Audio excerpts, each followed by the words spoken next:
लाहौर, सुबह खैर। मैं हूँ आपकी होस्ट मुनीबा आसिफ और आप देख रहे हैं अपना पसंदीदा प्रोग्राम जागो लाहौर। जनाब, मैं तो बिल्कुल ठीक ठाक हूँ और उम्मीद है कि आप सब लोग भी जहाँ भी होंगे ठीक ठाक होंगे, खैरियत से होंगे और अपनी जिंदगी भरपूर अंदाज से गुजारे होंगे। कल जो गुजर गया है वो भी आपने अच्छे तरीके से गुजारा होगा, आने वाला जो कल है वो भी भरपूर तरीके से गुजारिएगा। लेकिन मोहलिक कोरोना वायरस तेजी के साथ फैल रहा है और रोजाना की बुनियाद पर सैकड़ों नहीं बल्कि हजारों नए केसेस सामने आ रहे हैं। तो खुदारा कोरोना SOPs पर अमल दरामद यकीनी बनाएं। आपसे यही दरखास्त कर सकते हैं क्योंकि इंतजामिया की जानिब से जो भी हिदायत जारी की जाती है उनको फॉलो जरूर किया करें। खुद भी इस मोहलिक वायरस से बचने की कोशिश करें और जो आपके आसपास जो लोग हैं उनको भी महफूज रखें। ऑब्वियसली आप लोगों ने बाहर जाना है, काम करने के लिए जाना है, कोई आपको काम से नहीं रोक रहा, लेकिन आप SOPs का ख्याल रख लें। मास्क को अपनी लिबास का लाजमी हिस्सा बना लें, सिर्फ ये कर लें। और कोरोना से भी बचना है आपने, और आपको पता है कि मौसम भी तब्दील हो रहा है तो मौसमी बीमारियों से भी आपने बचना है। आज पाकिस्तान समेत दुनिया भर में टीबी से बचाव का आलमी दिन मनाया जा रहा है। और टीबी एक ऐसा मर्ज है जो फेफड़ों पर असरअंदाज होता है और हवा के जरिए एक से दूसरे शख्स में मुंतकिल हो सकता है। आलमी इदारा सेहत WHO के मुताबिक टीबी का मर्ज दुनिया भर में हर रोज 5000 जानें ले लेता है। सिर्फ 2018 की अगर बात की जाए तो इस मर्ज से दुनिया भर में 15 लाख अफराद की हलाकत हुई है। गुर्बत, गजाई किल्लत, गंदे घरों में रहना और सफाई का इंतजाम ना होना टीबी समेत बहुत सी बीमारियों का आसान शिकार आप लोगों को बना देता है। एक रिपोर्ट के मुताबिक आपसे शेयर करती चलूं कि टीबी के शिकार मुमालिक में पाकिस्तान का नंबर 6 है और हर साल लगभग 70,000 अफराद टीबी के बायस मौत का शिकार हो जाते हैं। इस मर्ज के रोकथाम के लिए कोशिश भी की जा रही है। वज़ीर सेहत पंजाब डॉक्टर यास्मीन राशिद ने टीबी से मुतालिक आगाही के लिए मोबाइल एप्लीकेशन का भी इफ्तिताह कर दिया है। टीबी के मर्ज की वजूहात क्या हैं और इसका तदारुक कैसे मुमकिन है, इस पर बात करेंगे। हमारे साथ मौजूद हैं manager TB control programme Punjab हैं डॉक्टर सईद घुमन साहब हैं और इनसे बात करते हैं और इनको वेलकम कहते हैं। Sir, welcome to the show. Sir, कैसे हैं आप? थैंक यू वेरी मच, बहुत शुक्रिया मुनीबा। सर, आज जैसे आलमी दिन मनाया जा रहा है टीबी के हवाले से, तो हमें सबसे पहले तो ये बताइएगा कि टीबी की बीमारी क्या है और ये क्यों होती क्यों है बीमारी इस टीबी की? टीबी की बीमारी एक मुतद्दी मरज़ है जो कि एक जरासीम के ज़रिए फैलती है जिसको माइकोबैक्टीरियम ट्यूबरकुलोसिस कहते हैं। ये एक बैक्टीरिया है और जिस तरह आपने पहले बताया कि ये कंजेशंस और जो हमारी इन्वायरमेंट है उसमें पॉल्यूशन और ये फिर एयरबॉर्न है। जब कोई मरीज खांसी करता है, छींक मारता है तो हवा में उसके पार्टिकल सस्पेंड हो जाते हैं। तो तंदुरुस्त आदमी के अंदर जब वो इनहेल होते हैं तो उसके साथ वो मर्ज में शिकार हो जाता है। ये सिर्फ फेफड़ों की मर्ज ही नहीं है, इसमें दूसरी जो जगहें हैं वो भी मुतासर हो सकती हैं। जैसे हड्डियों की टीबी है, लिम्फ नोड्स दूधों की टीबी है, पेट की टीबी है। तो ये मुख्तलिफ की टीबी है सर? ये मुख्तलिफ जो जिस्म के सारे ऑलमोस्ट सारे हिस्सों को ये मुतासर कर सकती है। इवन दिमाग को भी मुतासर कर सकती है। बचपन में जो बच्चों में ये देखने में आया है कि वो टीबी मेनिंजाइटिस के साथ प्रेजेंट करते हैं। तो ये हमारे क्या एनवायरनमेंट का बहुत ज्यादा अमल दखल है हमारे में कि ये हम इसका शिकार हो जाते हैं? इसमें इन्वायरमेंट एज सच तो नहीं है। अगर उस इन्वायरमेंट में जरासीम मौजूद होंगे तो फिर हम उसमें शिकार हो सकते हैं। और अगर पाकिस्तान की बात की जाए तो पाकिस्तान में टीबी के मरीजों की जो तादाद है वो क्यों इतनी बढ़ती जा रही है, क्या वजह लगती है आपको? इसमें आप देखें कि जिस तरह पहले आपने बताया कि हमारा माहौल, हमारा न्यूट्रिशनल स्टेटस और फिर हमारी कंजेशन, एक ही घर में बहुत सारे लोगों का रहना, मल्टी फैमिली सिस्टम और तंग तारीख माहौल, ये उसकी वजूहात में शामिल है। जब हम अर्बन स्लम्स की बात करें तो आप देखें कि वहाँ पे सैनिटेशन की सहूलियात किस तरह की हैं, तो उसकी वजह से ये फिर मर्ज सामने आता है। और अगर टीबी की अलामात के बारे में बात की जाए या उसके सिम्टम्स क्या हो सकते हैं, इनिशियल सिम्टम्स हो जो हमें पता चल जाए कि अगर ये हो रहा है तो हमें टीबी का शिकार हो सकते हैं? इसमें सबसे इम्पॉर्टेंट आप देखें कि मोर देन 80% फेफड़ों की टीबी है। तो जब वो फेफड़ों की टीबी है तो वो मरीज जो है वो प्रेजेंट करता है विद कफ, खांसी के साथ। अगर किसी को 2 हफ्ते से ज्यादा खांसी है और वो आम दवाई से ठीक नहीं हो रही तो हमें फौरी तौर पे अपना टीबी का टेस्ट करवाना चाहिए। और उसके साथ उसको बलगम आ सकती है। फिर अगर थोड़ी एडवांस स्टेज होती है तो बलगम के साथ खून आना शुरू हो जाता है। इसी तरह जो है वो उसकी कमजोरी होना, उसको बुखार होना, रात को ठंडे पसीने आना, ये उसकी अलामत में शामिल है। मतलब अगर इस तरह की कफ होना शुरू हो जाए या बलगम आना शुरू हो जाए, खून आना शुरू हो जाए, तो सबसे पहले आपको डॉक्टर से कंसल्ट करना है या अपना टेस्ट कराना है? टीबी से टेस्ट करवाना है, और टीबी के टेस्ट की सहूलियत हमारी रूरल हेल्थ सेंटर से लेके टीचिंग हॉस्पिटल तक मौजूद है। इस वक्त 650 सेंटर पंजाब में मौजूद हैं जो कि फ्री ऑफ कॉस्ट डायग्नोस्टिक और ट्रीटमेंट सर्विसेज प्रोवाइड आसानी से टीबी का टेस्ट करवा सकते हैं ना? कोई मसला तो नहीं है? बिल्कुल कतन कोई ऐसा मसला नहीं है। हर जगह पे टीबी का टेस्ट मौजूद है, उसमें उसकी स्पूटम माइक्रोस्कोपी मौजूद है, उसमें उसके एक्सरे मौजूद है। फिर हम उस पे और एडवांस टेस्ट जो कि बाहर जो है हजारों रुपए में होता है, जीन एक्सपर्ट टेस्ट, वो हम मुफ्त कर रहे हैं। और उसके साथ फिर अगर ड्रग रेजिस्टेंस वाला एलिमेंट सामने आता है तो हमारे पास कल्चर लैब्स मौजूद हैं जो कि फ्री ऑफ कॉस्ट हम टेस्ट की सहूलत मौजूद। ये तो एक जनाब बड़ा ही अच्छा इनिशिएटिव है कि फ्री ऑफ कॉस्ट जो है आप जाके अपना टेस्ट करा सकते हैं। तो हमारी भी यही कोशिश है कि आप तक जितनी इन्फॉर्मेशन हम पहुंचा सके इस सेगमेंट में हम पहुंचाएंगे। तो सर मुझे ये बताइएगा कि टीबी क्या अमूमन बड़ी उम्र के लोगों को होती है, किसी भी उम्र में हो सकती है? आपकी टीबी आप देखें कि वर्किंग क्लास में ज़्यादा होती है, इसलिए कि उन्होंने बाहर जाना है, काम करना है और अर्निंग के लिए काम करना है, लेकिन वो किसी को भी अफेक्ट कर सकती है, इवन बच्चों को भी, औरतों को भी, सबको अफेक्ट कर सकती है। और ये कितनी तेजी से फैलती है एक शख्स से दूसरे शख्स में? अगर उसका इलाज ना हो और वो इन्फेक्टिविटी स्टेज में हो तो एक टीबी का मरीज एक साल में 10 मरीजों को टीबी लगा सकता है। और ये कितना खतरनाक है? खतरनाक इन दी सेंस कि अगर इसका इलाज मुकम्मल करवाया जाए, क्योंकि थोड़ा लेंथी है, एक टीबी के मरीज को 6 महीने तक दवाई खानी पड़ती है, तो वो 100% सेहत याब हो जाता है। उसमें कोई ऐसी वजह नहीं है कि फिर वो सेहतमंद ना हो। मतलब ये काबिले इलाज है और आप 100% तौर पर 100% इससे महफूज भी रह सकते हैं अगर आप पूरा 6 महीने का कोर्स करें। और पहले 2 महीने में वो अगर पॉजिटिव है, उसमें जरासीम मौजूद है, तो वो 2 महीने में इलाज के साथ वो जरासीम नेगेटिव हो जाते हैं और वो फिर टीबी नहीं फैलाता मरीज। अच्छा, और जो टीबी की गिल्टियां भी बन जाती हैं, क्या वो भी सिर्फ मेडिकेशन के साथ आप ठीक करते हैं या उनका फिर ऑपरेशन भी होता है? उसमें डिपेंड करता है। अगर कोई गिल्टी बड़ी हो तो उसके टेस्ट के लिए उसको ऑपरेशन करके टेस्ट भी किए जाते हैं और उसका इलाज जो है वो दवाई है और वो भी 100% ठीक हो जाता है। पहले मेडिकेशन ही दी जाती है, लेकिन वो अगर वर्स्ट हो जाए वो गिल्टी तो फिर उसका ऑपरेशन जरूरत हो तो अगर डायग्नोस्टिक के लिए या उसकी जरूरत हो तो उसका ऑपरेशन भी किया जाता है। तो अगर हम देखें, अगर एक सेहतमंद इंसान इससे बचना चाहता है तो वो क्या कर सकता है? अपनी लाइफस्टाइल किस तरह ठीक कर सकता है कि वो इस बीमारी से बच सके? सबसे पहले तो अपनी सेहत का ख्याल करें। ठीक है। अभी आप देखें कि कोरोना की सूरत हाल थी, उसमें सब ने मास्क पहने। इसी तरह अगर कोई बंदा खांसी कर रहा है तो उसको चाहिए कि मुंह पे रुमाल रखे, टिश्यू पेपर रखे और हर जगह पे वो खांसता ना फिरे और हर जगह पे स्पिटिंग थूक ना फेंके। अगर कोई ऐसी सूरत हो तो वो प्रॉपर चूने वाले बर्तन में फेंके और फिर उस थूक को जला दिया जाए ताकि वो टीबी फैलाने का सबब ना बने। जैसे अभी आपने कोरोना की बात की है तो बहुत सी ऐसी चहमुगुइयां चल रही हैं कि क्या कोरोना और टीबी के अलामात थोड़ी सेम है? बिल्कुल मिलती जुलती अलामत है। उसमें भी खांसी होती है, इसमें भी खांसी होती है, लेकिन वो वायरल है, ये बैक्टीरियल है। और फिर उसमें जो है वो बलगम और उस तरह की वो चीजें नहीं होती। टीबी में 2 हफ्ते से ज्यादा खांसी और उसके साथ फिर बलगम का आना और बलगम के साथ फिर खून आ जाना, ये सारी चीजें जो है टीबी में। लेकिन कोरोना में उसके बरक्स फ्लू लाइक सिम्टम्स हैं और खांसी हो सकती है, सांस की तकलीफ हो सकती है, खांसी उसमें और बुखार, ऐसी अलामतें हैं जो कि आपस में मिलती जुलती। तो जो टीबी का मरीज है उसको कोरोना होने की ज्यादा चांसेस हैं? नहीं, चांसेस तो सबको इक्वली हैं। ऐसा सूरत नहीं है कि वो टीबी के मरीज को स्पेशल कोरोना होगा, लेकिन वो किसी को भी सकता है। टीबी का मरीज है उसके फेफड़े तो पहले ही मुतासर होंगे ना, और कोरोना जो है वो सबसे पहले जाके फेफड़ों पर ही असरअंदाज हो रहा है। आपकी बात बिल्कुल बजाय है, लेकिन उसमें चांसेस जो हैं वो सबके लिए इक्वली है। ऐसा नहीं है कि टीबी के मरीज को जो है वो ज्यादा चांसेस होंगे, सिर्फ ये है कि उसमें अलामत जो है वो वर्स हो सकती हैं क्योंकि वो पहले से उसके फेफड़े अफेक्टेड हैं, तो उसकी वजह से उसकी अलामत जो है वो ज्यादा हो सकती है। और अभी देख रहे हैं हम कि पंजाब हुकूमत ने टीबी एप्लीकेशन जो है वो लॉन्च की है, उस हवाले से बताइएगा कि वो किस तरह काम करेगी और किस तरह हम उससे खिदमात ले सकते हैं। इसमें पोटेंशियल टीबी कंट्रोल प्रोग्राम ने गवर्नमेंट के साथ मिलके और मिनिस्टर साहब ने उसको 22 तारीख को लॉन्च भी किया।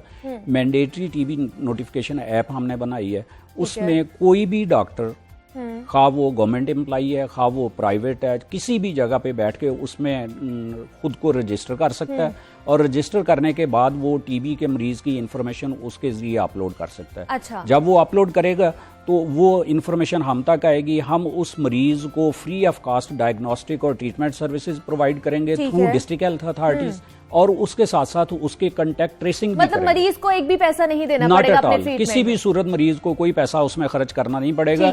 और उस ऐप की खूबसूरती यह है कि उसको आप खुद भी यूज कर सकती हैं। आपके इल्म में आया है कि किसी को 2 हफ्ते से ज्यादा खांसी है, तो आपने उस मरीज की इन्फॉर्मेशन जस्ट ऐप में डालनी है, अपने आप को CNIC और कंटेक्ट नंबर के साथ आपने रजिस्टर करना है, और वो इन्फॉर्मेशन हम तक पहुंच जाएगी। देन डिपार्टमेंट जो है वो उसको फॉलो करेगा, और फॉलो करने के बाद जो है वो उसको फ्री ऑफ कास्ट डायग्नोस्टिक और ट्रीटमेंट सर्विसेज तो डिपार्टमेंट मरीज से कांटेक्ट करेगा? बिल्कुल डेफिनेट करेगा। जब वो उसकी इन्फॉर्मेशन डिपार्टमेंट के पास आएगी, तो हम डिस्ट्रिक्ट हेल्थ अथॉरिटी के जरिए, हर डिस्ट्रिक्ट में हमारा सेटअप मौजूद है, डिस्ट्रिक्ट हेल्थ अथॉरिटी के जरिए हम सेंटर्स मौजूद हैं टीबी के? इस वक्त 650 सेंटर्स जो हैं टीबी के मौजूद हैं, जो कि फ्री ऑफ कास्ट डायग्नोस्टिक और लाहौर की बात कर रहे हैं? नहीं, मैं पंजाब की बात कर रहा हूं। लाहौर में तमाम टीचिंग हॉस्पिटल में ये सहूलत मौजूद है। लाहौर में जो हमारे दूसरे जैसे मियां मीर हॉस्पिटल है, मुंशी हॉस्पिटल है, और उसके साथ जो छोटे सेंटर हैं, उनमें भी ये डायग्नोस्टिक सर्विसेज मौजूद है, और वहां से भी आप फ्री ऑफ कॉस्ट करा फ्री ऑफ कॉस्ट जो है हर जगह से मरीज जो है वो सहूलत है मौजूद है, और वो फायदा उठा सकता है। इसके साथ दूसरी ऐप जो हमने लॉन्च की वो फार्मेसी से, हमारे बहुत बड़ी कम्युनिटी है, बहुत बड़ी लोग हैं, तादाद है जो कि प्राइवेट सेक्टर से मेडिसिन लेती है, प्राइवेट डॉक्टर्स के पास जाती है, बिल्कुल ऐसे ही है, तो वो फिर फार्मेसी से दवाई लेती है।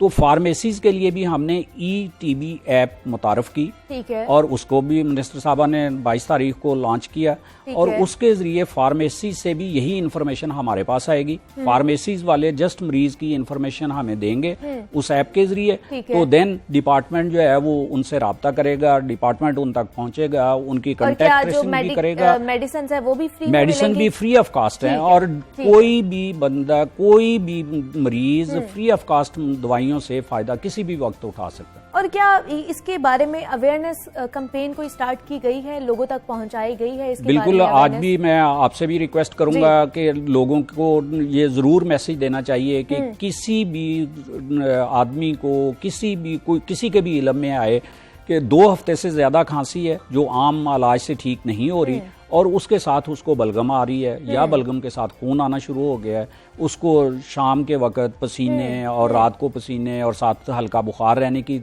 अलामात हैं, और आहिस्ता आहिस्ता उसका वजन कम हो रहा है, तो इन अलामात के साथ कोई भी मरीज हो तो फौरी तौर पे वो नजदीक तरीन मरकज़ सेहत से राब्ता करे, वहां पे उसके डायग्नोस्टिक और ट्रीटमेंट की सर्विसेज मौजूद होंगी, और फ्री ऑफ कॉस्ट आपको पड़ेंगे, आपको 1 रुपया भी नहीं देना पड़ेगा। तो सर मैं दोबारा आपसे पूछना चाहूंगी कि कौन से उम्र के शख्स को, या उसका अगर देखा जाए तो किसको ज्यादा होती है, बड़ी उम्र के शख्स को या नौजवान को भी हो सकती है, बच्चों को भी हो सकती है? इसमें जो है वो खतरा किनको ज्यादा खतरा जो हमारी वर्किंग क्लास है, बड़े लोग हैं, और जो खास तौर पे बुजुर्ग, जो अगर उनमें इन्फेक्टिविटी का रेट ज्यादा हो जाता है तो उनमें ज्यादा है, लेकिन ये बच्चों में भी हो सकती है, ये औरतों में भी हो सकती है। जो एक घर में अगर मरीज है तो उसके कांटेक्ट में बच्चे भी आते हैं, औरतें भी आती हैं, दूसरे लोग भी आते हैं, तो उनमें भी होने के चांसेस। तो क्या ये कह सकते हैं कि पोल्यूशन की वजह से भी होती है कि आप जितना ज्यादा पोल्यूशन में जाएंगे या आपके फेफड़े मुतासर होंगे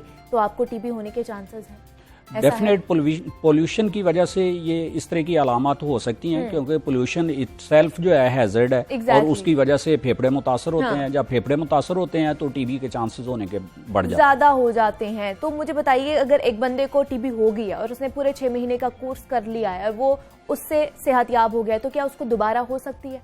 अगर वो एहतियात ना करे तो दोबारा भी हो सकती है। तो क्या एहतियाती तदबीर अपनानी चाहिए? उसमें सबसे बड़ी एहतियात ये है कि वो अपनी सेहत का ख्याल रखे, ताकि उसकी इम्यूनिटी का लेवल जो है वो बेहतर रहे, और उसके बाद वो जो तंग और तारीक माहौल है उसमें ज्यादा देर ना ठहरे, और अगर किसी जगह पे पॉल्यूशन वाला काम है तो मास्क पहन के रखे। अगर कोई मरीज खांसी कर रहा है तो वो उससे थोड़ा फासले पे रहे, ताकि उसके जरासीम उसमें दोबारा दाखिल ना हो सके। तो टीबी के मरीजों को डाइट किस तरह की लेनी चाहिए? बेहतर खुराक लेनी चाहिए, उसमें कोई भी चीज खाने के लिए मना नहीं होती, उसमें उनको अंडा, गोश्त, सब्जियां, सब किस्म की खुराक जो है इस्तेमाल करनी चाहिए, दूध का इस्तेमाल करना चाहिए। और सबसे बड़ी बात ये कि टीबी के मरीज को हमें सपोर्ट करना चाहिए। बिल्कुल ऐसे उसके साथ हाथ मिलाने से, उसके साथ खाना खाने से टीबी कतन नहीं फैलती, कतन नहीं फैलती, क्योंकि ये एक मिथ है और माइंडसेट है कि अगर हम टीबी वाले के साथ खाना खाएंगे या हाथ मिला लेंगे तो टीबी फैल जाएगी। इसी स्टिग्मा को हमने दूर करना है। ठीक है। जब तक मरीज जोर से खांसेगा नहीं और वो इन्फेक्टिविटी पीरियड में नहीं होगा, वो टीबी नहीं फैलाएगा। अगर इन्फेक्टिविटी पीरियड में है, उसको 2 महीने की ट्रीटमेंट ले रहा है, 2 महीने बाद वो नेगेटिव हो गया, तो वो किसी भी सूरत टीबी नहीं फैलाएगा। अच्छा, तो क्या फिर भी उसका 6 महीने का कोर्स होगा? 6 महीने का कोर्स उसका लाजमी है। अगर वो 6 महीने का कोर्स नहीं करेगा तो उसको फिर दोबारा से टीबी होने के चांसेस मोर देन 80% दोबारा वो हो जाते हैं। और ये भी कहा जाता है कि अगर 6 महीने के कोर्स में अगर आपने एक भी डोज स्किप कर दी है तो दोबारा आपको कोर्स स्टार्ट करना पड़ता है, ऐसा है? नहीं, ऐसा तो नहीं है। एक डोज स्किप करने से तो कोई ऐसा नहीं होता। अगर उसने पूरा महीना नहीं खाई और उसका ज्यादा ड्यूरेशन हो गया है तो फिर उसको हम रीट्रीटमेंट पे दोबारा से डालते हैं ताकि वो कोर्स अपना कंप्लीट करे। और जो जरासीम टीबी के अपनी मदाफत कायम कर लेते हैं, वो ज्यादा तेजी से ग्रो करने लगते हैं, उनको फिर वो खत्म किया जा सके और 6 महीने का कोर्स जो है वो कंप्लीट तो आपके ख्याल में कब तक हम पाकिस्तान से टीबी का जो खात्मा कर सकते हैं इन सारे इक़दामात उठाकर? इसमें आप देखें कि जो हमारे पाकिस्तान WHO का और हाई लेवल मिशन का सिग्नेटरी है, उसमें 2035 तक हमने 95% तक टीबी के इंसिडेंट्स को कम करना है। और जब 95% कम कर लेंगे तो टीबी आप समझेंगे एक किस्म का टीबी का खात्मा होना शुरू हो जाता है। ठीक है। मैनेजर टीबी कंट्रोल प्रोग्राम हमारे साथ मौजूद थे, डॉक्टर सईद अख्तर हमारे साथ मौजूद थे। सर, बहुत शुक्रिया आपका कि आपने हमें वक्त दिया और आप यहाँ पर आए। और जनाब, आज टीबी का आलमी दिन मनाया जा रहा है, हमारी यही कोशिश थी और उम्मीद भी यही है कि आप तक बहुत सी ऐसी इन्फॉर्मेशन पहुंची होंगी जो आपको नहीं पता। और ज़्यादातर मेरे लिए जो अच्छी बात मैं आप तक पहुंचाना चाहती हूँ कि जो आपका टीबी का टेस्ट है और जो आपको दवाई लेनी पड़ती है वो भी हुकूमत की जानिब से अब आपको फ्री मुहैया की जाएगी। तो अगर आपके इर्द गिर्द ऐसे कोई हैं मरीज जिनको टीबी है तो आप उन तक ये इन्फॉर्मेशन पहुंचाइए और उनको बताइए कि वो जाकर अपना इलाज करा सकते हैं और वो भी फ्री ऑफ कॉस्ट। मजीद भी बातें हमने करनी है, लेकिन यहाँ वक्त एक छोटी सी ब्रेक का।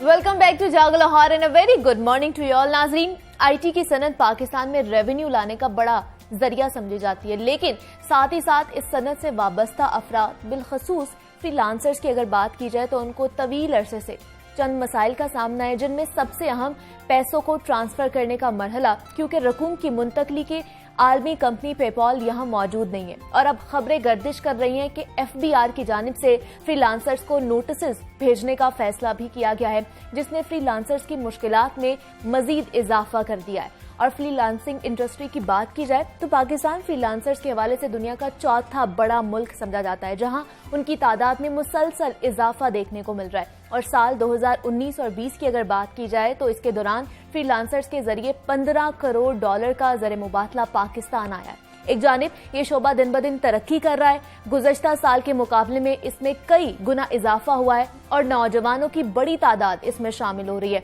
और दुनिया भर से लोग फ्रीलांसर्स के लिए पाकिस्तान के नौजवानों से राबता भी कर रहे हैं और वहीं उन लोगों को बहुत से मसाइल का सामना भी करना पड़ा है। पाकिस्तान में फ्रीलांसिंग इंडस्ट्री से वाबस्ता लोगों को किन किन मुश्किलात का सामना है और इनका कैसे हल निकाला जा सकता है, इस पर बात करेंगे। हमारे साथ मौजूद हैं IT एक्सपर्ट हैं मोहम्मद आसिम सिद्दीक। आसिम, मैं आपको खुश आमदीद कहती हूँ जागो लाहौर में। कैसे हैं आप? अल्लाह का शुक्र, ठीक ठाक। आसिम, ये खबरें चल रही हैं कि FBR जो है फ्रीलांसिंग इंडस्ट्री पर टैक्स लाने का सोच रही है, कितनी सदाकत है इसमें?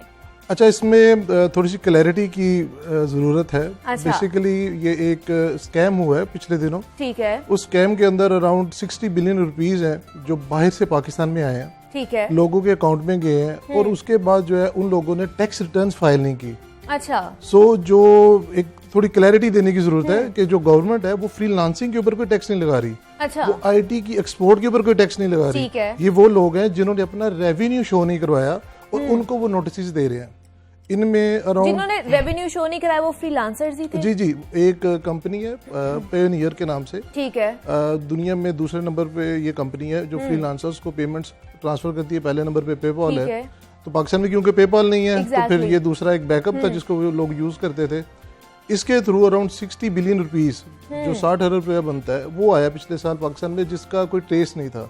जब इसको ट्रैक किया गया तो उस ट्रैकिंग के दौरान पता चला कि जनाब पाकिस्तान में कोई 45,000 लोग हैं जो कि नेटवर्क के ऊपर रजिस्टर्ड ही नहीं है FBR के। 15,000 वो हैं जो रजिस्टर्ड हैं but they didn't file that कि उनके पास ये बाहर से रेमिटेंसीज आए हैं। अच्छा। और कुछ 17,000 ऐसे हैं कि जिन्होंने उससे कम अमाउंट को शो करवाया। सो FBR ने उन एक पर्टिकुलर तबके को जो है नोटिस भेजने का भी सोचा। सबको नहीं गया फ्रीलांसर्स को। जी। वो पर्टिकुलर तबका है जिन्होंने ये अपने जो कह ले शो नहीं कराए कि हमारे पैसे कहाँ से आए हैं, सिर्फ उन तक है। तो सबको परेशान होने की जरूरत नहीं है। तो मुझे आसिम में बताइए कि फ्रीलांसर्स कमाते कितना है? मिलियंस कमा में लेते हैं? जी मिलियंस में। पाकिस्तान के अंदर अगर आपने अक्सर सोशल मीडिया के ऊपर देखा हो तो अक्सर स्टोरीज आ रही होती हैं कि जी 12 साल का लड़का 18 साल का लड़का इतने पैसे कमा रहा है। अब इसमें फ्रीलांसिंग है क्या? It's basically a trade off skills.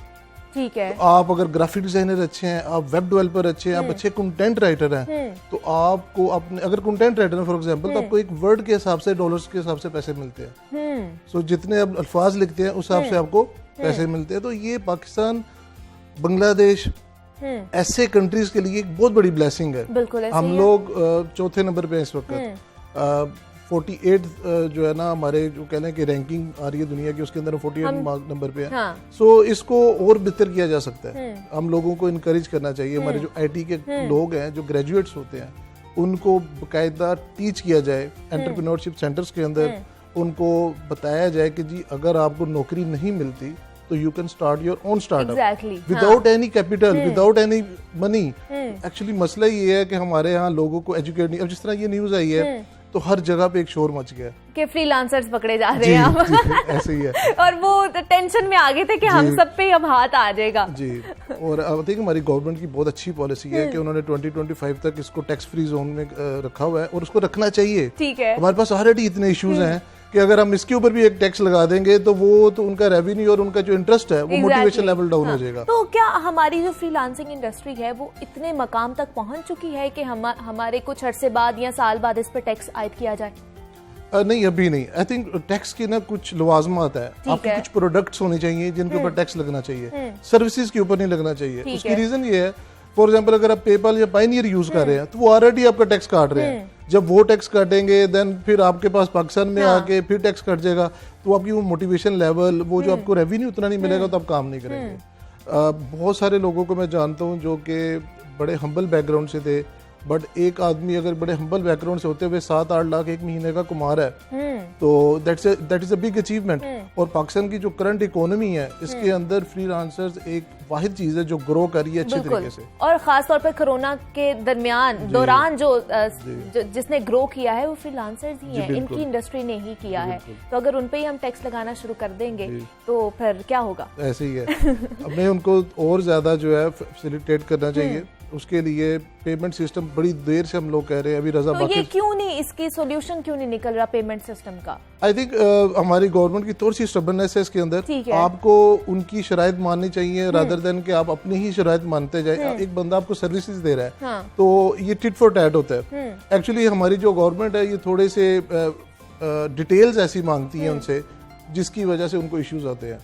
अच्छा। पेपाल को स्पेशली, ठीक है। और कुछ हमारी कह लें कि स्टेट बैंक की तरफ से कुछ पॉलिसीज इस तरह की अपग्रेड नहीं हुई कि हम इसको कॉप अप नहीं कर सके। अभी रिसेंटली जो है रास्त के नाम से एक ऐप लॉन्च की है डिजिटल पेमेंट्स के लिए। इसी तरह की यहाँ तो फिर हम भी लॉन्च कर लें बिल्कुल ताकि इसको इजी हो जाए हमारे लिए। एक दूसरा अब ये जो पेयोनियर है ये सेकंड नंबर के ऊपर थी ये कंपनी जिसके थ्रू रेवेन्यू आ रहा था। इससे आप वायर करवा सकते हो। आपके क्रेडिट कार्ड बने हुए थे इसके थ्रू, वो भी बंद कर दिए। तो अगर ये बंद होगी तो फ्रीलांसर तीसरी जगह पे चले जाएंगे। वही देखा जाए ना आसिम कि अगर पेपाल की बात की जाए तो वो पूरी दुनिया में है जी, पाकिस्तान में नहीं है। हमें उसको लेकर नहीं मतलब ला ही नहीं सक रहे तो बड़ी अजीब बात नहीं है ये जी। आई थिंक इसमें थोड़ा सा जो है ना हमारी गवर्नमेंट को देखे। आपने कभी सुना है कि हमारे कोई IT एक्सपर्ट्स या हमारी गवर्नमेंट के कुछ लोग सिलिकॉन वैली में गए हों? नहीं। कभी गूगल याहू कहीं पे विजिट किया हो? जब आप इन लोगों के साथ इंटरेक्ट नहीं करेंगे तो आपको कैसे पता चलेगा उनकी क्या पॉलिसीज हैं? उन लोगों को इधर आना चाहिए, हमारी यूनिवर्सिटीज को विजिट करना चाहिए। I belong to Punjab university, जो कि जिसके अंदर जो IT सेंटर है पाकिस्तान का नंबर 1 IT सेंटर है। हमारे ग्रेजुएट्स अराउंड 600-700 ग्रेजुएट्स जाते हैं हर साल। ठीक है। वो मार्केट में हाईली पेड जॉब्स के ऊपर जाते हैं। लाइक आप इमेजिन करें कि अभी एक ग्रेजुएट हुआ है और 60,000 सैलरी पे जा रहा है। ठीक है। बट अगर उसी को थोड़ा सा और नरिश किया जाए तो he can start up his own businesses. Exactly. अगर उसको बताया जाए तो वो बहुत अच्छा, ये जो 60,000 है ये 60,000 से 6 लाख पे जा सकता है वो। तो ये थोड़ी सी उनकी ग्रूमिंग की जरूरत है और हमारी गवर्नमेंट का थोड़ा सा लैक ऑफ इंटरेस्ट है। जैसे मैंने बताया ना कि आपने कोई विजिट नहीं देखा होगा सिलिकॉन वैली का, जबकि कोई भी इंटरनेशनल वफद जब भी जाता है तो वो लाजमी US की सिलिकॉन वैली में जाते हैं, सो दैट कि आप जो बड़े जायंट्स हैं फेसबुक, गूगल, ट्विटर, इनके साथ मिलते हैं, इनके साथ एवेन्यूज करते हैं, इनके साथ वेंचर्स करते हैं। बट ये बहुत अनफॉर्चुनेट है पाकिस्तान में कि हम लोग बजाय आगे जाने के हम लोग एक स्टेप पीछे जा रहे हैं। हाँ। और मुझे बताइए, जैसे हम बात कर रहे थे कि पाकिस्तान फ्रीलांसिंग इंडस्ट्री में चौथे नंबर पर आ गया है, तो अगर बात की जाए तो पाकिस्तानी सालाना इस इंडस्ट्री से कितना कमा लेते हैं सालाना? अच्छा, अगर बात की जाए इसमें 2 चीजें हैं। हाँ। एक तो जिस तरह ये टैक्स वाला मामला चला है, आपने अभी एक फिगर ली कि जी $15 करोड़, आई थिंक ये बहुत कम है, ये 25% है। अच्छा। जो असल रेवेन्यू है हमारी कंपनीज है जो फॉर्च्यून 500 कंपनीज के लिए यहाँ से फ्रीलांसिंग कर रही हैं। फॉर्च्यून 500 कंपनीज वो है दुनिया की टॉप की 500 कंपनी। अगर उनके लिए डेवलपर्स यहाँ से बैठे काम कर रहे हैं और उन डेवलपर्स की सैलरीज जो है वो 10-10, 12-12 लाख है, तो आप जस्ट इमेजिन करें कि कितना रेवेन्यू आता होगा। So it's a very tiny amount जो कि रजिस्टर्ड है। हमारी आई थिंक $1 से $2 बिलियन के करीब जो है हमारी जो फ्रीलांसिंग और जो IT इंडस्ट्री है वो रेवेन्यू कर रही है। सो इसको और नरिश करना चाहिए। ये एक स्विफ्ट और फास्ट वे है आपकी इकोनॉमी को बूस्ट देने का। ठीक है। इसमें आपकी कुछ इतनी इन्वेस्टमेंट नहीं चाहिए, आपने जस्ट लोगों को फैसिलिटेट करना है। अभी जिस तरह से नोटिफिकेशन की बात हुई है, किसी FBR के बंदे ने आके टीवी पे आके क्लैरिटी नहीं दी। वो जो बेचारे पहले काम कर रहे थे, they are finding other ways कि हम लोग बस किसी तरह से बच जाए। तो आपको क्लियर होकर बताना चाहिए कि अगर आपके पास रेवेन्यू आ रहा है, आप जस्ट नॉमिनेट कर दें कि जी मुझे इस सर्विस के थ्रू ये रेवेन्यू है। एक तो पेपॉल का मसला है आसिम, और क्या क्या मसले हैं जो फ्रीलांसर्स को सहने पड़ते हैं? आपकी कनेक्टिविटी के बहुत इश्यूज हैं। अच्छा। आपने अभी देखा होगा कि ऑनलाइन क्लासेस के हवाले से बड़े exactly, इश्यूज हैं। हम लोग पहले तो पता ही नहीं था कि ऑनलाइन किस तरह हमने सिस्टम पे जाना है, और जब आ गए हैं तो फिर कनेक्शन का बड़ा मसला आ गया। अब देखें हमारी कंपनीज जितनी भी हैं जो टेलीकॉम सेक्टर है, किसी ने अपना इंफ्रास्ट्रक्चर अपग्रेड नहीं किया। अभी भी आपकी 3G जो है वो 3G लेवल नहीं है जो बाहर की कंट्रीज में है। जो 4G आपको कहा जाता है वो 4G होता नहीं है। बाहर अगर आप कहीं पे भी विजिट करें तो आपके पास अगर वाईफाई नहीं है तो you can connect through your mobile, but यहाँ पर आपको इतनी डिस्टोर्शन है, इतने इश्यूज हैं कि आपकी यही चीजें फैसिलिटेट कर देना अगर गवर्नमेंट के आपके जो रूट लेवल, जो आपके जो ग्रास रूट लेवल है वहां तक आपकी इंटरनेट कनेक्टिविटी को बेहतर कर दिया जाए, तो आपके बहुत सारे इश्यूज रिजॉल्व हो सकते हैं। ये जो ऑनलाइन लर्निंग के अंदर सबसे बड़ा मसला था वो कनेक्टिविटी का था। सेम यही मसला बेचारे फ्रीलांसर कई सालों से दरपेश है। उनको प्रॉपर ऑफिसेज में जाके बैठना पड़ता है ताकि उनकी कनेक्टिविटी अच्छी हो, क्योंकि उनके घरों के अंदर जो DSL लगे होते हैं या वो सही तरह काम नहीं कर रहे होते, उनकी कनेक्शन का प्रॉब्लम आ जाता है। तो आपको क्या लगता है जो IT इंडस्ट्री है या ये वाली इंडस्ट्री है, ये आगे 5 सालों में 10 सालों में कहाँ तक पहुँचेगी? जी हमारा बूस्ट कर सकती है? जी अल्हम्दुलिल्लाह हम लोगों ने पिछले 5 सालों में बहुत अच्छी प्रोग्रेस की है। ये जो करंट कोरोना का जो टाइम गुजरा है, इसमें हमारा पूरे का पूरा सिस्टम एवोल्यूशनाइज हुआ है। वो तरक्की जो हमने 10 साल में करनी थी, मैं ये समझता हूँ कि हमने पिछले 1.5-2 साल में कर ली है। अच्छा। आपका एजुकेशन सिस्टम जिसके अंदर एक टैबू समझा जाता था ऑनलाइन लर्निंग को, everybody is going towards that. मतलब कोरोना की वजह से हमने अच्छी चीजें भी अचीव की। जी बिल्कुल। हाँ। जी बिल्कुल। ये जो एक रेवोल्यूशनाइज हुआ है IT की इंडस्ट्री, आपकी जो आपके सॉफ्टवेयर रेवोल्यूशनाइज हुए हैं, इसी तरह से आपकी जो फ्रीलांसिंग इंडस्ट्री है ये बहुत रेवोल्यूशनाइज हुई है। आपके जितने फ्रीलांसर्स जिनको एक टैबू समझा जाता था कि वो घरों से बैठ के कमाते हैं, वो घरों से बैठ के काम करते हैं, वो एक बड़े अच्छी जगह पे आके अब अपने आपको एक स्टेचर हो गया उनका सोसाइटी के अंदर भी, और इसी को ना आगे इनकरेज करना चाहिए। Again connectivity, then power issues तो वो नहीं रहे। दूसरी एक बड़ी चीज है technology. We need to bring technology, और गवर्नमेंट से मेरी ये बड़ी हम्बल रिक्वेस्ट होगी कि आपके जितने बड़े लोग हैं, वजारतें IT की, कभी उनको बाहर भेजें, उनको लोगों के साथ इंटरेक्ट करें। उनको हम कहेंगे कि आप आए हमारे साथ ज्वाइंट वेंचर्स करें, क्योंकि हमारे डेवलपर्स उनके लिए ऑलरेडी काम कर रहे हैं।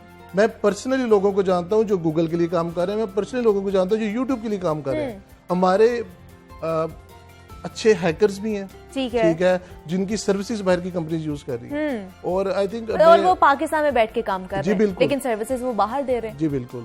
तो अगर हम इन्हीं लोगों को एक अच्छे तरीके से एक अच्छा प्लेटफॉर्म दे दें, इनके साथ एक लिजॉन करा दें विद बिग जायंट्स। अभी तक पाकिस्तान में कोई भी ऐसा प्लेटफॉर्म नहीं है। जी, ऐसा कोई भी प्लेटफॉर्म नहीं, और हमारी गवर्नमेंट का इस तरफ ध्यान ही नहीं है। हमारी पॉलिसीज आ रही हैं, लेकिन वो पॉलिसीज पिछले 3 साल 4 साल से आ ही रही हैं। अगर आप करंट गवर्नमेंट को देखें तो इन्होंने बहुत अच्छे इकदाम किए थे, इन्होंने बहुत सारी चीज़ों के बारे में कहा था कि हम इसको लेके चलेंगे। कुछ लोग भी इस तरह के आए थे कि जो बाहर से आए थे, और उन्होंने कहा था कि हम इनिशिएटिव्स लेंगे जिसमें गूगल और दूसरे, देखें एक छोटी सी बात है कि अगर गूगल का ऑफिस कहीं भी पाकिस्तान के अंदर ओपन होता है तो आपके डेवलपर्स वहां पर जा सकते हैं वर्कशॉप्स के लिए, ट्रेनिंग्स के लिए। जब आप उनसे एक वर्चुअली लेके चल रहे हैं, यूट्यूब के ऊपर वो बेचारे सीख रहे हैं, यूट्यूब के ऊपर जा रहे हैं, तो उनको वो बाहर की दुनिया से एक पीछे है, 2 कदम पीछे है। एग्जैक्टली ना, उनको एक्सप्लोजन होगी उनकी, और उनको पता चलेगा कि भाई ग्लोबली क्या चल रहा है और हमने क्या सीखना है। और तो मुझे बताइए जाते जाते कि जो फ्रीलांसिंग है, ये क्या ट्रेनिंग लेनी पड़ती है या कोई भी कर सकता है? इसमें कोई भी कर सकता है। ठीक है। You have to sell your skills and services. ठीक है। इस तरह मैंने बताया ना, स्किल्स कोई भी हो सकती है, स्किल्स कोई भी हो सकती है।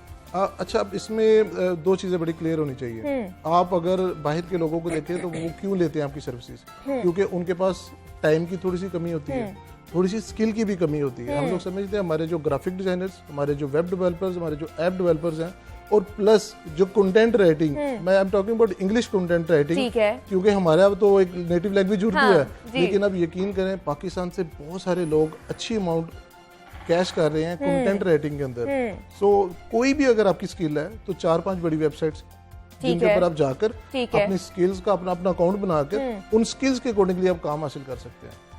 ठीक है जी, फ्रीलांसर्स पे हम बात कर रहे थे और उनकी जो पॉलिसी आई है उस पर हम बात कर रहे थे। मोहम्मद आसिम सिद्दीक हमारे साथ मौजूद थे, IT एक्सपर्ट थे। आसिम, बहुत शुक्रिया आपका कि आपने हमें वक्त दिया, और जनाब हमारा भी यही कोशिश थी कि आप तक वो तमाम तर इन्फॉर्मेशन पहुंचाई जाए, और जिस तरह आसिम ने कहा है कि कुछ क्लैरिटी चाहिए थी जो आप तक पहुंचानी थी, और आई नो और उम्मीद करती हूँ कि आप तक वो क्लैरिटी पहुंच गई होगी कि हर किसी फ्रीलांसर को ये नोटिस नहीं भेजा गया। कुछ थे जिनको उन्होंने अपना नहीं बताया था कि ये उनकी जो पेमेंट है ये कहाँ से आई है, उन पर ये नोटिस आयद हुए हैं। जनाब, यहाँ वक्त हुआ एक छोटी सी ब्रेक का, मिलते हैं इस ब्रेक के बाद।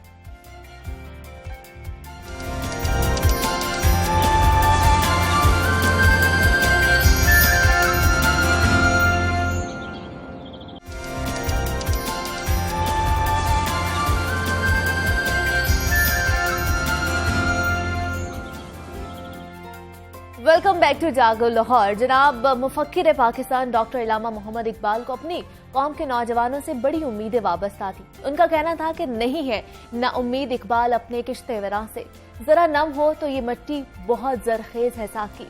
और हकीकत भी यही है कि पाकिस्तान की सरजमीन टैलेंट से मालामाल है। लाहौर में एक बहन भाई की एक ऐसी जोड़ी भी मौजूद है जिन्होंने आर्टिफिशियल इंटेलिजेंस के जरिए किसी भी शख्स की बीमारी की तशखीस के लिए सॉफ्टवेयर बना लिया है। ये एक ऐसा सॉफ्टवेयर है जो बगैर टेस्ट के कोरोना वायरस का बता सकता है। इसके साथ साथ उन्होंने सोशल मीडिया को इस्तेमाल करके पैसे कमाने की एप्लीकेशन भी तैयार कर रखी है। टैलेंटेड बहन ग्राफिक डिजाइनर है जो सॉफ्टवेयर डिजाइन करती है, तो भाई IT एक्सपर्ट हैं जो डिजाइन के मुताबिक सॉफ्टवेयर डेवलप करते हैं। बहन भाई की ये टैलेंटेड जोड़ी मोहम्मद तल्लत और कमरुन्निसा मेरे साथ ही मौजूद हैं। उनसे जानते हैं कि जनाब उन्होंने ये सब कैसे मुमकिन बनाया है। तल्लत एंड कमरुन्निसा, मैं आप दोनों को खुश आमदीद कहती हूँ जागो लाहौर में। कैसे हैं आप दोनों? ठीक ठाक। सबसे पहले कमरुन्निसा, मैं आपसे बात करना चाहूंगी कि आप मुझे बताइए ये सब कुछ कैसे आप लोगों ने मुमकिन बनाया और कितने साल हो गए ये करते हुए आप लोगों को? ओके, सो हम लोगों का जो विजन है वो डिजिटल पाकिस्तान है, तो हम लोग उसके लिए हम लोग काम कर रहे हैं। ऑलमोस्ट 2 इयर्स हो गए हैं, तो हमने डिफरेंट एप्लीकेशंस भी बनाई हैं जो कि पाकिस्तानी एप्लीकेशंस यूज करते हैं, वो ऑलमोस्ट सब हमने खुद बनाई है। अच्छा। और इसके अलावा जो है अभी हमने कोरोना वायरस डिटेक्टर बनाया है जो कि जिसमें हमने आर्टिफिशियल इंटेलिजेंस यूज करते हुए बनाया। इसमें जो है आपके ये सिम्टम्स देख के आपको बताता है कि आपको कोरोना वायरस है या नहीं है, और ये आपको एक प्रोबेबिलिटी देता है। लाइक अगर आपको 50% ये देता है, उसमें फिर आपको ये बोलेगा कि आप आइसोलेशन में जाएं। अगर 10 डेज में आपकी सिम्टम्स वेयर हो जाती हैं तो आप दोबारा से टेस्ट करें। अगर 50% से ऊपर होता है तो फिर आपको ये बोलता है कि आप अपना चेस्ट एक्सरे करवा के इसके अंदर एंटर करें, क्योंकि ये चेस्ट एक्सरे भी रीड कर सकता है। अच्छा, तो और ये एक एप्लीकेशन है? ये एक एप्लीकेशन है जो आपके फोन में इंस्टॉल होगी और वो सारा कुछ आपको डिटेक्ट करके जी, बता ये देगी। वेबसाइट से भी यूज किया जा सकता है, प्ले स्टोर से डाउनलोड करके भी। लेकिन बिकॉज ये हेल्थ का इशू है तो हमारे एंड से ये बिल्कुल रेडी है। जस्ट हमें इसमें ओल्ड पेशेंट का डाटा रिक्वायर है, जो कि जब लाइक हेल्थ डिपार्टमेंट इसको टेस्ट करेंगे, इसे अप्रूव कर देंगे, देन ये ऑफिशियली लाइव होगा। मतलब अभी तक तलत इसको आप लोगों ने रिलीज नहीं किया? जी, क्योंकि हेल्थ रिलेटेड इशू है तो इसलिए हम अभी से रिलीज नहीं कर सकते जब तक हेल्थ डिपार्टमेंट इसका अप्रूव नहीं करता। तो ख्याल कैसे आया कि आप लोगों ने इसके बारे में बनानी है, कोई एप्लीकेशन तैयार करनी है? किसका आइडिया था?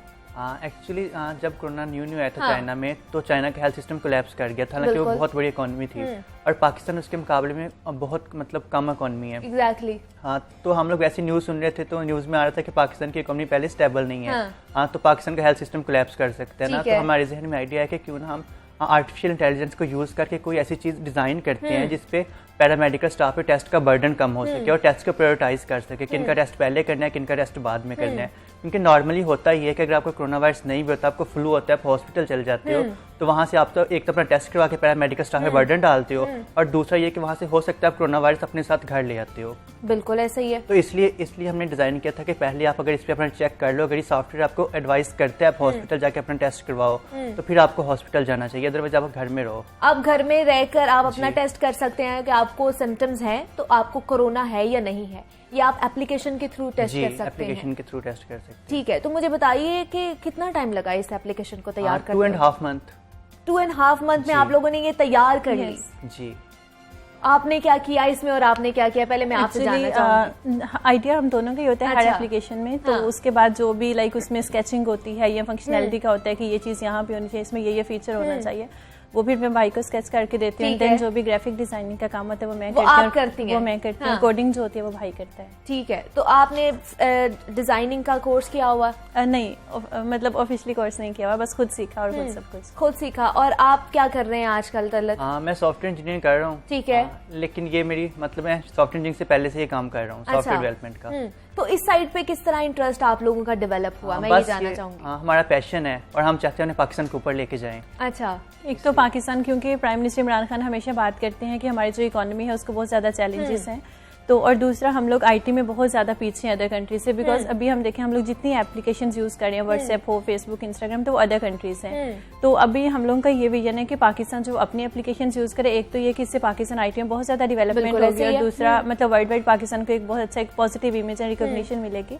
और थर्ड चीज़ ये है कि जो भी हम एप्लीकेशंस यूज़ करते हैं वहाँ से एक बहुत बड़ी अमाउंट में रेवेन्यू जनरेट हो रहा होता है, जो कि लाइक एप्लीकेशंस हम यूज़ करें, जो रेवेन्यू है वो मुल्क से बाहर जा रहा होता है। तो हम लोगों ने ये काम इसलिए स्टार्ट किया कि हम लोग अपनी एप्लीकेशंस यूज़ करें तो जो भी उसका रेवेन्यू जनरेट होगा वो पाकिस्तान में रहेगा, जिससे पाकिस्तान की इकोनॉमी के लिए ये गेम चेंजर साबित हो सकता है। तो मुझे बताइए और कितनी ऐप्स आप लोगों ने तैयार की हुई हैं? हम लोगों ने काफ़ी ज़्यादा, जैसे कि लाइक व्हाट्सएप है तो उसके ऑल्टरनेटिव हमने एक एप्लीकेशन बनाई है एस्कॉन, जिसमें व्हाट्सएप वाले तो सारे फीचर्स हैं ही, बट उससे कहीं ज़्यादा एडवांस एंड यूनिक फीचर्स भी हैं। लाइक कोई भी आपकी चैट का जो स्क्रीनशॉट है वो विदाउट परमिशन नहीं बना सकता। अच्छा, अगर आपसे लाइक कुछ गलती में डिलीट हो गया और विद इन 2 मिनट्स आप अपने मोबाइल को शेक करेंगे तो वो मैसेज आपका वापस आ जाएगा। और अगर आपने नंबर एक्सचेंज करना है तो आप QR कोड एक्सचेंज करके स्कैन करके अपना नंबर एक्सचेंज कर सकते हैं। अच्छा, और ये व्हाट्सएप जैसी एक ऐप है? जी, व्हाट्सएप चैटिंग ऐप है, लेकिन इसमें HD+ कॉलिंग आ जाती है, स्क्रीनशॉट प्रीवेंट फ्रॉम स्क्रीनशॉट आ जाते हैं, और काफी ज्यादा फीचर्स व्हाट्सएप से एडवांस आ जाते हैं। और ये रिलीज कर दी हुई आप लोगों ने? जी, ये प्ले स्टोर पे अवेलेबल है। और इसके अलावा कौन कौन सी ऐप्स? इसके अलावा हमने टोटल ऐप्स कितनी आप लोगों ने तैयार की है? More than 10। अच्छा, जो कि प्ले स्टोर पे मौजूद हैं, बाकी हमारे पास पड़ी हुई हैं जो कि अभी हमने लाइक लाइव नहीं की। एक हमने और है टिकटॉक की ऑल्टरनेटिव हमने बनाई है, हिप हॉप शॉर्ट वीडियोस। ठीक है, वो हमारा उसमें एक तो ये कि आपका इंटरनेट कम यूज होता है, और दूसरा वो बनाने का मकसद ये था कि पाकिस्तान की एक बहुत बड़ी पॉपुलेशन जो है वो टिकटॉक यूज कर रही है, और बहुत ज्यादा ऐसे क्रिएटर्स हैं जो कि बहुत ज्यादा अर्निंग कर रहे हैं टिकटॉक से, और दूसरा एंटरटेनमेंट भी है। तो अभी बिकॉज टिकटॉक का कंट्रोल हमारे पास नहीं है, तो जो भी टिकटॉक से वल्गैरिटी फैल जाती है और फिर गवर्नमेंट को वो बैन करना पड़ता है। तो फिर हमने हिप हॉप शॉर्ट वीडियोस बनाया कि जो भी कंसर्न अथॉरिटीज हैं हम उनको इसके एक्सेस देंगे कि वो जिस यूजर को या जिस वीडियो को रिमूव करना चाहें वो कर दें। इस तरह से ये होगा कि अर्निंग भी लोगों की रहेगी और एंटरटेनमेंट भी रहेगी और कंट्रोल भी हमारे पास होगा। बिल्कुल ऐसे ही है। जैसे कमरुन्निसा ने बताया 3-4 ऐप्स बताई हैं, बाकी जो ऐप्स रह गई हैं उस बारे में आप हमें बता दीजिए। एक लाइटअप है, ठीक है, ये है इंस्टाग्राम जैसे और फेसबुक जैसे, लेकिन इसकी खास बात ये आप इसको यूज करते हो तो आपकी अर्निंग होती है, आपको इसको पॉइंट्स मिलते हैं, लाइटअप कॉइन आपको मिलते हैं, तो आप किसी भी पेमेंट मेथड से विदड्रॉ करा सकते हो, और 1 लाइटअप कॉइन $1 के इक्वल है। ठीक है, और ये सारी एप्स जिस तरह आपने कोरोना ऐप बनाई उसको 2.5 माह लगे, और इनको कितना टाइम लगा? ऑलमोस्ट 2 और 3 मंथ एक ऐप को लग जाते हैं। 2 और 3 मंथ में आप लोग वो ऐप तैयार कर क्योंकि हमारी एवरेज है, हम दिन में 20 आवर्स काम करते हैं, 4 आवर्स सोते हैं, खाते हैं। तो मैनेज किस तरह करते हैं? 20 आवर्स आप लोगों ने काम करना है, पर्सनल लाइफ भी है, घर वालों को टाइम भी देना है, बाकी स्टडी भी करना है, सिर्फ इसी पे लगे रहते हैं आप लोग? नहीं, हम लोग फैमिली के साथ नहीं रहते हैं, वो हम लोग बेसिकली फैसलाबाद से हैं, तो बस मैं और भाई यहाँ पे स्टडी पर्पस के लिए। ठीक है। तो फिर हमें कोई और काम होता नहीं है, तो 20 आवर्स हम लोग अपनी एकेडमिक सब्जेक्ट्स और फिर IT में काम करते हैं, और उसके बाद फिर बस 4 आवर्स में हम लोग खाना सोना, क्योंकि और कोई काम एक्टिविटी है नहीं है। बिल्कुल ऐसे ही है। मुझे तलत आप बताइए, जिस तरह आपने कहा कि आप सॉफ्टवेयर इंजीनियरिंग भी कर रहे हैं, तो जिस तरह अगर देखा जाए पाकिस्तान में IT की जो इंडस्ट्री है वो बाकी ममालिक में कहाँ पर वेरी कर रही है, आप क्या कहते हैं इस पे? मेरे ख्याल में पाकिस्तान में IT की इंडस्ट्री एटलीस्ट 20 ईयर्स पीछे है पाकिस्तान दुनिया से IT में। इसलिए हमारी कोशिश ये है कि हम पाकिस्तान को दुनिया से आगे लेके जाएं, इसलिए हम इतना काम करते हैं, क्योंकि पाकिस्तान को हम अपना समझते हैं, हमारा नहीं समझते पाकिस्तान मेरा है। हाँ। इसलिए हम इसको कोशिश करते हैं इसको दिन ब दिन बेहतर करें, जितना हमसे हो सकता है एज अ पाकिस्तानी अपना रोल प्ले करें। तो हमारी कोशिश यही है हम पाकिस्तान को आगे लेके जाएंगे इंशाल्लाह। और हम लोग जैसे कि कोरोना वायरस डिटेक्टर है, इस तरह हम लोग एक आर्टिफिशियल इंटेलिजेंस डॉक्टर पे काम कर रहे हैं, और उसका हम लोग रोबोट भी बना रहे हैं। रोबोट भी बना रहे हैं, और इंशाल्लाह बहुत सी चीजें हमें आने वाले दिनों में नजर भी आएंगी। और मजीद किन किन प्रोजेक्ट्स पे काम कर रहे हैं, हमें बताते चले। हम लोग मतलब काफी ज्यादा प्रोजेक्ट्स, जैसे कि अभी एक आर्टिफिशियल इंटेलिजेंस डॉक्टर पे बात करें जो कि एक बहुत बड़ा प्रोजेक्ट है। देन हम फॉक्सिन पे काम करें जो कि 5G इंटरनेट है, मतलब वर्ल्ड वाइड एंड पूरे पाकिस्तान के लिए। और दूसरा एक और है सोशल मीडिया प्लेटफॉर्म, एक बहुत बड़ा हम लोग जनरेट कर रहे हैं। और इसके अलावा हम एक ऑपरेटिंग सिस्टम पे काम कर रहे हैं जो कि आपके मोबाइल पे भी यूज हो सके, अगर आपके लैपटॉप पे, जैसे भी विंडोज यूज करते हैं, मैक OS यूज करते हैं, तो ऐसे इंशाल्लाह हम अपना ऑपरेटिंग सिस्टम भी ला रहे हैं। और ये सब कुछ आप दोनों अकेले हम दोनों करते हैं, किसी की मदद नहीं लेते आप लोग? ठीक है। और मुझे बताइए, जिस तरह ये आप लोग काम कर रहे हो, हमारे नौजवान काम कर रहे हैं, हमारे तालीमी इदारे, उनका कितना किरदार है इसमें? पता नहीं, हमारे में तो नहीं, हम लोग तो इंडिविजुअली बस लोग कर रहे हैं, मतलब हमारी कोई इसमें ऑफिशियली डिग्री हमने नहीं ली है, कोई हमने कोर्स नहीं किया, कुछ भी नहीं, बस खुद इंटरनेट से सीख कर हम लोग खुद कर रहे हैं। और अभी तक हुकूमती सतह पर भी कोई ताउन नहीं किया क्या आप लोगों से? अभी तक तो कोई रिस्पॉन्स। हम लोग यही चाह रहे हैं कि अगर गवर्नमेंट हमें थोड़ा ताउन करती है, हमें ओल्ड पेशेंट्स जिनका कोरोना वायरस टेस्ट हो चुका है उनका डाटा प्रोवाइड करती है, तो ये जो हमारा कोरोना वायरस डिटेक्टर है हम ये गवर्नमेंट को अप्रूव के लिए देंगे, उसके अप्रूवल के बाद ये प्ले स्टोर पे लाइव हो जाएगा, और इससे बहुत ज्यादा लोगों को हेल्प मिल सकेगी। ये एक तो पैरामेडिकल स्टाफ को बहुत ज्यादा फैसिलिटेट करेगा, दूसरा आम पब्लिक को, और फिर कोरोना ट्रांसमिशन को बहुत हद तक ये रोक सकता है। बिल्कुल ठीक है। कमरुन निसा और मोहम्मद तलत महमूद हमारे साथ मौजूद थे, दोनों बहन भाई की जोड़ी थी, और हमें बता रहे थे कि किस तरह वो लोग काम करें। मैं आप दोनों का शुक्रिया अदा करती हूँ कि आप लोगों ने हमें टाइम दिया और आप यहाँ पर आए हैं। और जनाब, वही बात मैं दोबारा से कहूंगी कि टैलेंट की कमी नहीं है। ठीक है जी, यहाँ पर आज के प्रोग्राम का वक्त खत्म होता जाता है, और आपने अपना बेहद ख्याल रखना है, मुझे भी दुआ में याद रखिएगा। अल्लाह हाफ़िज़।